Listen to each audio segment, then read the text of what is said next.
Okay, good morning, good morning, good morning, and good morning.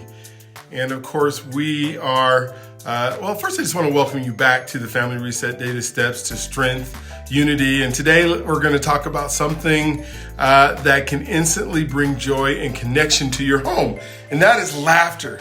And as we are on day 21 of the power of laughter, laughter is one of the simplest ways to strengthen relationships and relieve stress. Proverbs 17:22 says, "A cheerful heart is a good medicine."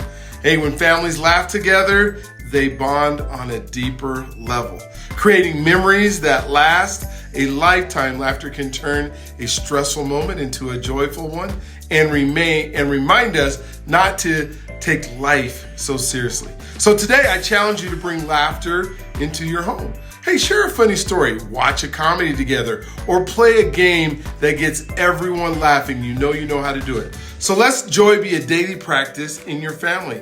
A family that laughs together absolutely stays together. So let's reset our homes by making joy a priority. And we will see you tomorrow for another step towards strength and unity. Hey, please just try to do whatever you can to make sure that there's laughter every single day. I know I make my wife laugh every day, and she makes me laugh as well.